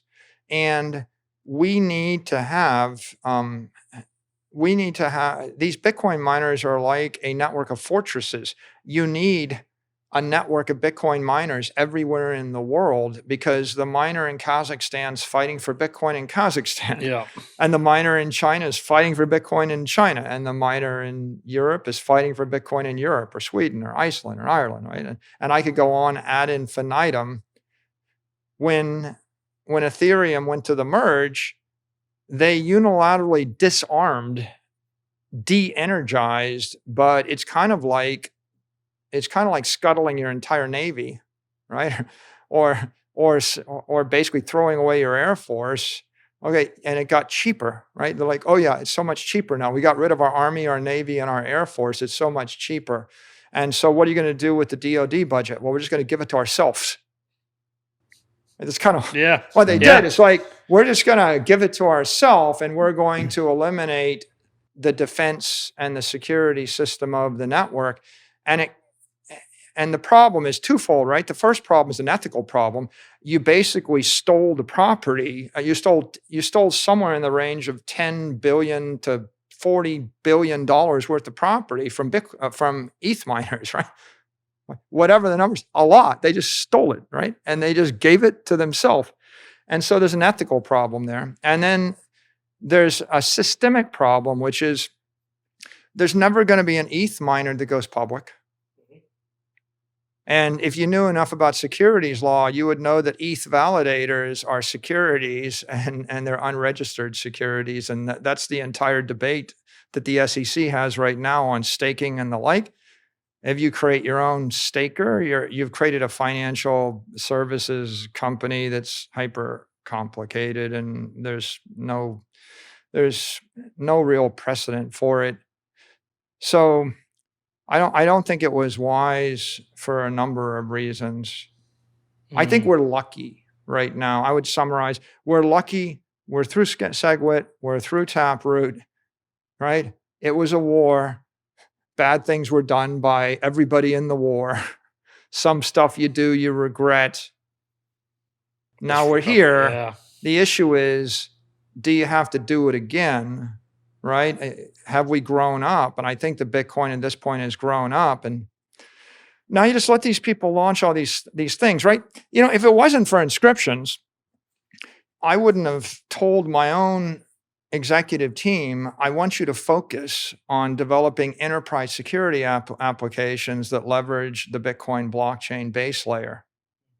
Right? So I'm diverting corporate development effort and money and energy to create multi-factor authentication and multi-signature capabilities. And maybe we'll inscribe contracts. Maybe we'll hash some of our documents. Maybe we'll create some other security update that we can use and give that to millions or hundreds of millions of corporate accounts. But, you know, I had the idea from, you know, it's like they're doing it. I don't really care for a monkey JPEG. I'm not going to burn that. But, you know, what is something valuable I might burn? And the example I gave, it's like my will. When I burn my will, and if I don't want to burn I could burn my entire will, or I could just hash it. I could burn that. I could basically inscribe the hash key of my will, store it away. Because, you know, right now my will is sitting somewhere on paper, and anybody with an iPhone could just go and photograph the thing, change a few words, right? Yeah, we should do that, man. Counterfeit it. We should, yeah. Well, no. Oh, change Michael's. Just to change track. What has this last 2 years been like for you?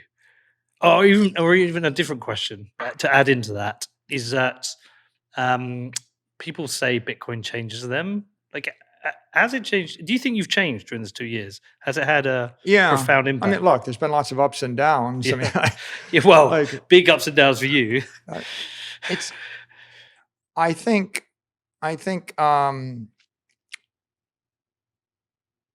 it's made me even more focused. Yep.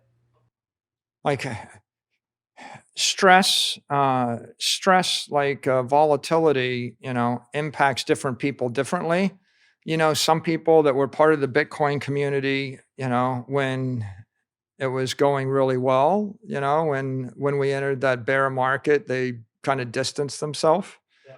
And the impact of that on them was they should diversify.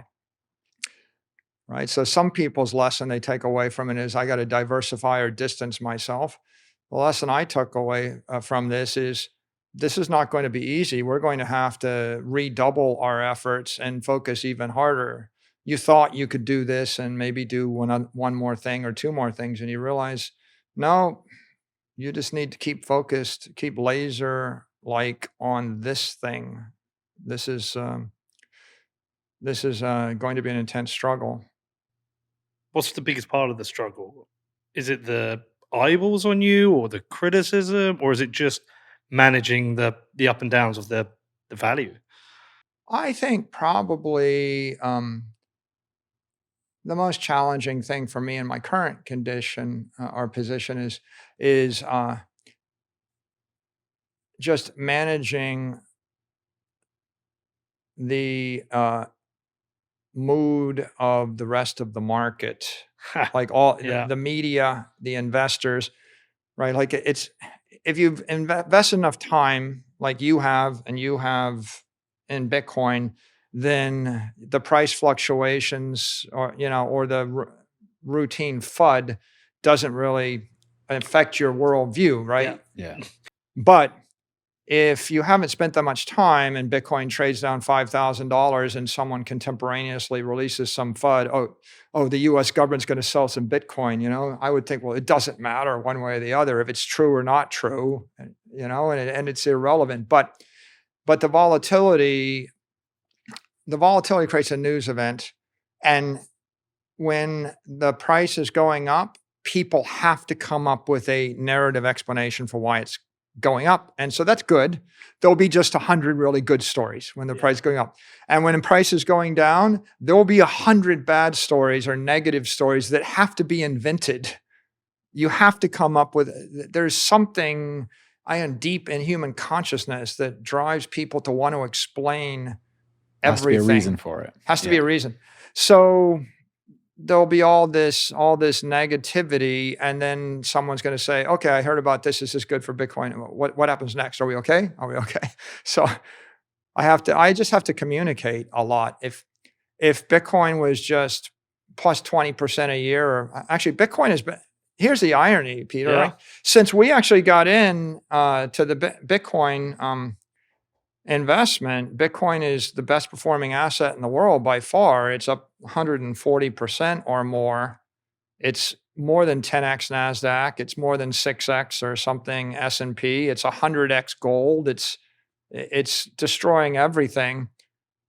You can look back and see this. It's kind of clocking up about 40 to 50% a year steadily. So you wouldn't think that would be a problem, but it is emotionally torturous for investors that aren't really extremely well-educated Bitcoiners to handle that volatility. So you have to continually explain it. We explain it to the media. We have to explain it and talk to public investors. We have to always deal with the Twitter trolls, right? People that want to come up with some negative, cynical interpretation in order to drive engagement. Or they want you to fail. They want it to have been wrong. There are people who want that.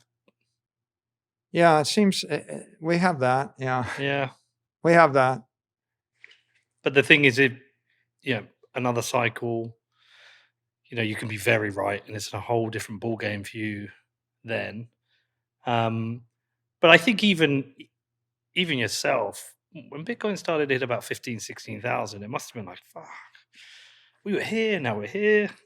Yeah, riding it from 66,000 to 15,000 is a little painful, especially levered, especially with the Silvergate loan. Yeah.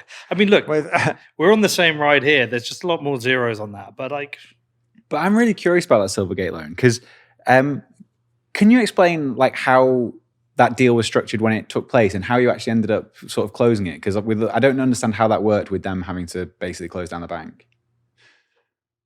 Yeah, well, we entered into the loan before Terra Luna melted down.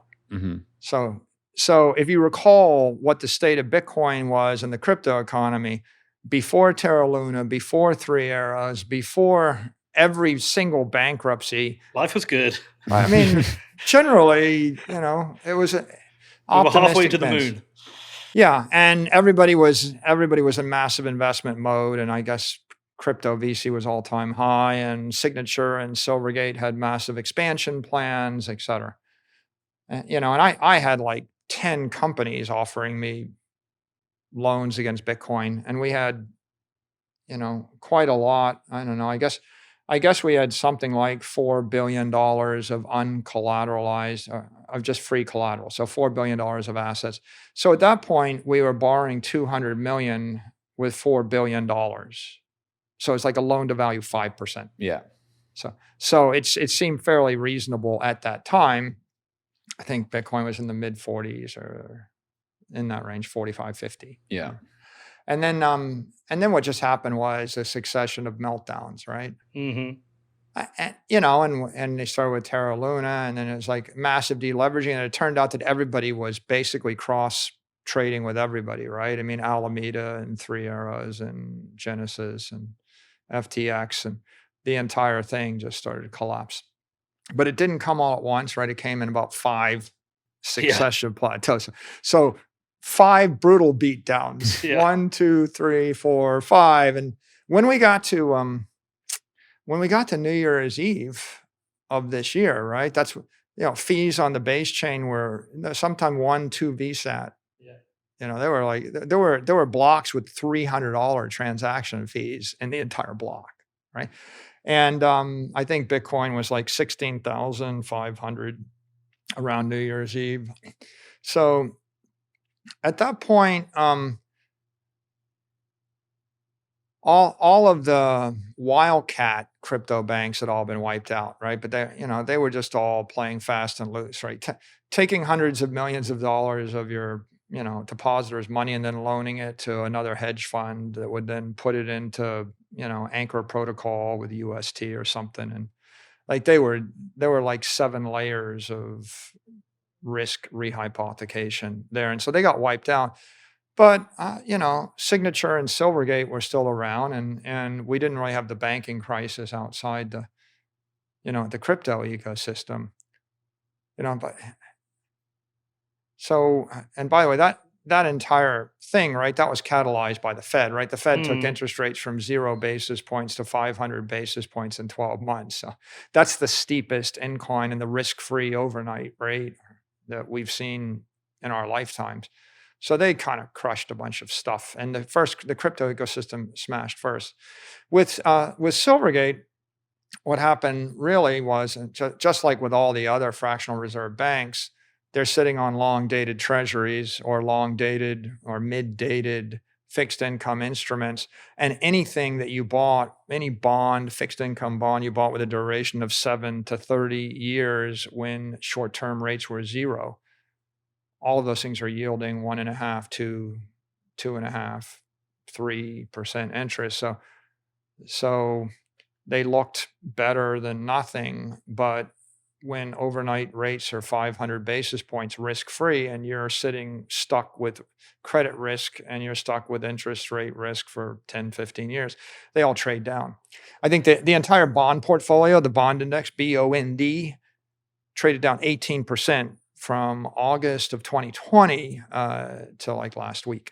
So all the bonds traded down. And so if you look at the bonds for the banks, they're all trading down 10, 15%. So they're all technically insolvent, because if you're a fractional reserve with a 10-to-1 ratio and your bonds trade down 10%, right? You've wiped out everything. So that's an oops, courtesy of central banking regulators, right? Like what, how is that not going to happen? So Silvergate, I think, suffered from two unfortunate incidences, or 2 situations. One, they had a lot of money invested in mid-dated fixed income instruments that traded down. That's the first, but that didn't kill them. I think what killed them is their credit line with the Federal Home Loan Association was not renewed. So they got a margin call from the government.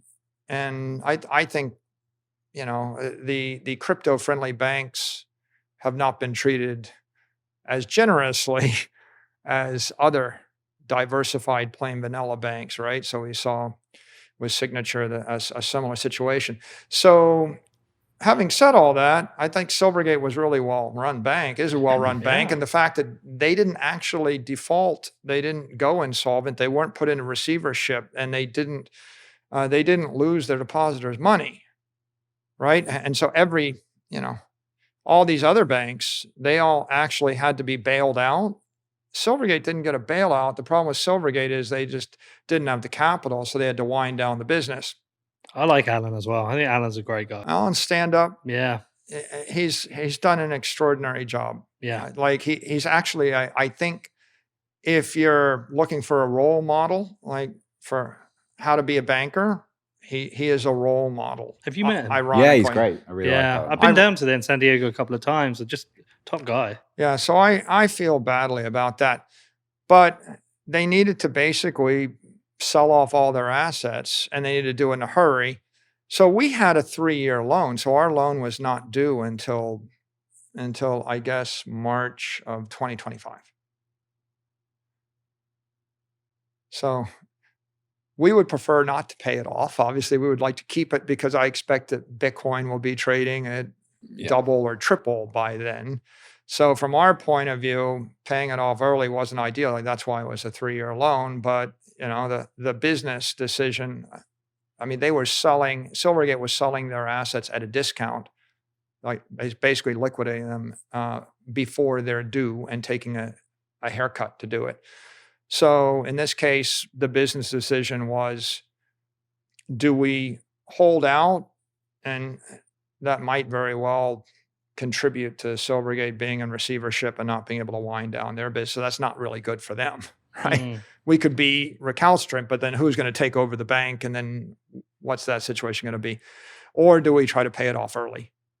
And so, I mean, the accommodation was we paid it off early, not ideal for us, but we got a 22% discount against the fixed loan. And the loan was, the world turned upside down. The loan was SOFR plus 370 basis points or something. So that was a 3.75% loan a year ago. But then SOFR went to 500 basis points. So it went from being a 3% loan to being an 8.5% interest rate in 12 months. So the rest of our debt is 1.5% interest. So this became the most expensive piece of debt we had, and it was actually 1/3 of our interest payments a year. We've got a really nice situation, like 1.5% interest on $2.2 billion of debt. We're paying $30 million a year of interest on everything else, but we were looking at paying $15 million or $16 million a year of interest just on this one stub. So from our point of view, we thought it's expensive debt. It's floating. Who knows where SOFR is going? It didn't start out being a problem, but it was the least popular piece of debt we had. You remember the entire MicroStrategy liquidation, Twitter party where everyone was just gleefully, having a liquidation. They're hoping that was it 3K the number? Well, first they were like, we think they'll get liquidated at 20,000. Like, no, it's like less. And eventually I had to put out a tweet saying, look, I mean, when Bitcoin goes to 3,500, we've still got the Bitcoin. And if it goes below that, we'll figure out something else, right? Yeah. But, the Twitter people were just very unhappy that we weren't getting liquidated, or at least the trolls. Yeah. Twitter trolls. They're Well, very they've all unhappy. got liquidated, so they want you to get liquidated. Is this not fair? They're like, the bull run can't start till Saylor gets liquidated. Yeah. So it turned out having that debt that was against collateral mark to market was politically, a public relations liability for us. Right. And it was just one, if you're a public company, it's just one complication we didn't need. Yeah. So for us to basically pay off the loan, we kind of got a triple benefit. We got rid of a 1/3 of our interest payments a year, and we blew away an obscenely expensive loan. If you calculate the IRR on that, if you're basically buying out the loan at a 22% discount, you're avoiding $50 million of principal payments, and you're avoiding another $35 million of interest payments. So you're avoiding $85 million on $200 million. So it's like a 30% IRR or something. It's a good trade. Yeah. So it's a no-brainer that you would want to do that if you had that option. So it was, we took out expensive debt. We kind of simplified the balance sheet. We freed up we had nearly $1 billion of Bitcoin posted as collateral against it at one point. So it's like, you're freeing up $1 billion of collateral, paying off a loan, getting rid of the interest, and now you're simplifying the capital structure. And now the next piece of debt coming due is December of 2025, and it's convertible to equity. Okay. At like a 390 strike or something like that. So a much less, let's say sometimes in public companies, you don't want your trolls to be able to generate or spin a negative hypothetical. Yeah. Right. Like if you don't want to just spook people. Yeah, the short sellers, if they can come up with a scenario under which things get scary, then they are incentivized to market that scenario. So by paying this loan off, it was a benefit to Silvergate because they're basically winding down the company, right? So they have to get the loan off their books. And it's a benefit to us because we clean up our balance sheet, and it was economically a win for the shareholders. Amazing. Well, listen, I know we've taken up a lot of your time. We could have gone for hours and hours and hours more. This is brilliant. Thank you so much for coming in. It's a totally different interview. I didn't even look at this. I told you that. Yeah. Thank you for sharing your wisdom with my boy there. And we're going to see you a few times this week anyway, aren't we? Looking forward to it. Thanks for having me, as always. As always. And I should say, for the record, I'm a big fan. I listen to a lot of your podcasts, and like a lot of times I'll scoop through and I'll say, which of the Peter McCormick interviews this week do I want to listen into? And I got to say, it's exhausting for me to scroll through all your interviews to try to figure out which ones to listen to. So I'm very impressed with your work ethic. Like, you've created a lot of really high quality educational content. Mm-hmm. It takes a lot of energy. So I don't know where you guys get it, but I think it's a great asset to the community. Thank you. It's a big team. I mean, 6 of us work on it now. So did you watch the film? Have you watched the mining film?